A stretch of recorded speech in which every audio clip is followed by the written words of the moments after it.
ದೇಶದಾದ್ಯಂತ ನಿನ್ನೆ 80ನೇ ಸ್ವಾತಂತ್ರ್ಯ ದಿನಾಚರಣೆ ಆಚರಿಸಲಾಯಿತು.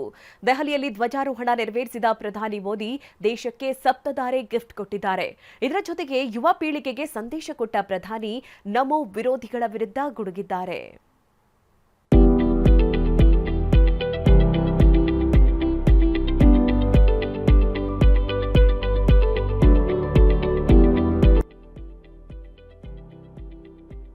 ಗಲ್ಲಿ ಗಲ್ಲಿಯಲ್ಲೂ ರಾರಾಜಿಸಿದ ತ್ರಿವರ್ಣ ಧ್ವಜ, ಪ್ರತಿ ಭಾರತೀಯರ ಎದೆಯಲ್ಲೂ ದೇಶ ಪ್ರೇಮದ ಅನಾವರಣ.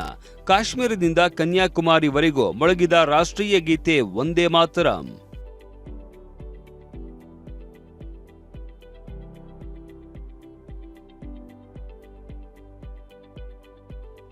ವಿಕಸಿತ ಭಾರತಕ್ಕಾಗಿ ಸಪ್ತಧಾರೆ ಮಿಷನ್ ಘೋಷಿಸಿದ ಮೋದಿ. ದೆಹಲಿ ಐತಿಹಾಸಿಕ ಕೆಂಪುಕೋಟೆ ಮೇಲೆ ಪ್ರಧಾನಮಂತ್ರಿ ನರೇಂದ್ರ ಮೋದಿ ಸತತ 13ನೇ ಬಾರಿಗೆ ಧ್ವಜಾರೋಹಣ ನೆರವೇರಿಸಿದ್ರು. ಬಳಿಕ ಮಾತನಾಡಿದ ಪ್ರಧಾನಿ ಮೋದಿ, ವಿಕಸಿತ ಭಾರತಕ್ಕಾಗಿ ಸಪ್ತಧಾರೆ ಮಿಷನ್ ಘೋಷಣೆ ಮಾಡಿದ್ರು. ಅವು ಯಾವುದು ಅಂತ ನೋಡೋದಾದ್ರೆ, ಉತ್ಪಾದನಾ ವಲಯದಲ್ಲಿ ಸ್ವಾವಲಂಬನೆ ಸಾಧಿಸುವುದು, ಕೃಷಿ ಮತ್ತು ಆಹಾರ ಕ್ಷೇತ್ರದಲ್ಲಿ ಅಭಿವೃದ್ಧಿ ಸಾಧಿಸುವುದು, ತಾಂತ್ರಿಕತೆ, ಕೌಶಲ್ಯ ಅಭಿವೃದ್ಧಿ ಹಾಗೂ ಉದ್ಯಮಶೀಲತೆ, ರಕ್ಷಣಾ ಕ್ಷೇತ್ರದಲ್ಲಿ ಆತ್ಮನಿರ್ಭರ ಭಾರತಕ್ಕೆ ಹೆಚ್ಚಿನ ಒತ್ತು, ಹಸಿರು ಆರ್ಥಿಕತೆಗಾಗಿ ಹೆಚ್ಚೆಚ್ಚು ಆದ್ಯತೆ ನೀಡುವುದು, ಮೂಲಸೌಕರ್ಯ ಯೋಜನೆಗಳಿಗೆ ವೇಗ ನೀಡುವುದು, ಭಾರತದ ಶ್ರೀಮಂತ ಸಂಸ್ಕೃತಿಗೆ ಗೌರವ ಹೆಚ್ಚಿಸುವುದು. ಇದು ಮೋದಿಯವರ ಸಪ್ತಧಾರೆ ಮಿಷನ್ ಯೋಜನೆಯಾಗಿದೆ.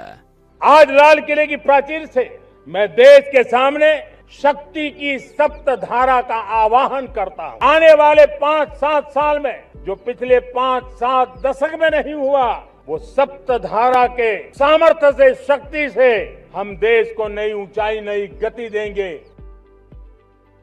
ಪ್ರಧಾನಿ ಭಾಷಣಕ್ಕೆ ಯುವ ಶಕ್ತಿ ಜಪ 6 ಘೋಷಣೆ. ಸ್ವಾತಂತ್ರ್ಯೋತ್ಸವ ಸಂಭ್ರಮದಲ್ಲೇ ಯುವಕರ ಮನ ಗೆಲ್ಲುವುದಕ್ಕೆ ಪ್ರಧಾನಿ 6 ಮಹತ್ವದ ಘೋಷಣೆ ಮಾಡಿದ್ದಾರೆ.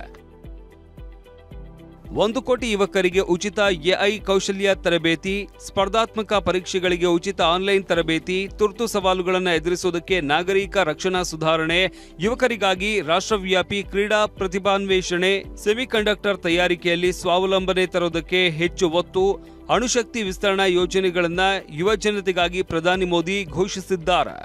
हमने पिछले दिनों एआई इंपैक्ट समिट किया था. एआई का विस्तार बहुत तेजी से बढ़ रहा है.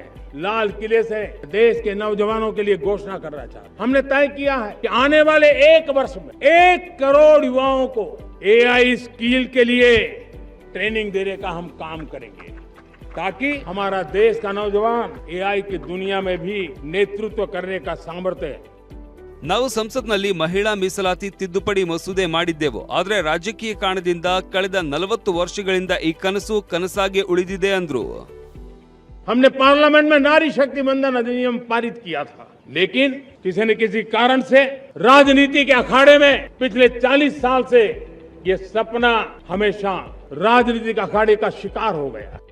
ಡ್ರಗ್ಸ್ ಪಿಡುಗು ದೇಶ ಹಾಗೂ ದೇಶದ ಯುವ ಜನತೆಯ ಪಾಲಿಗೆ ಅತಿ ದೊಡ್ಡ ಸಂಕಷ್ಟವಾಗಿದೆ ಅಂತ ಪ್ರಧಾನಿ ಮೋದಿ ಬೇಸರ ವ್ಯಕ್ತಪಡಿಸಿದ್ದಾರೆ. मेरे प्यारे युवा, देश के सामने, देश के नौजवानों के सामने नशा एक बहुत बड़ा संकट बनता जा रहा है. नशा मुक्त भारत ये हम सबका सामूहिक दायित्व होना चाहिए. ಭಾರತದ ಇತಿಹಾಸದಲ್ಲೇ ಪ್ರಥಮ ಬಾರಿಗೆ ಕೆಂಪುಕೋಟೆ ಆವರಣದಲ್ಲಿ Vande Mataram ಪ್ರತಿಧ್ವನಿಸಿದೆ. Bureau report, TV9.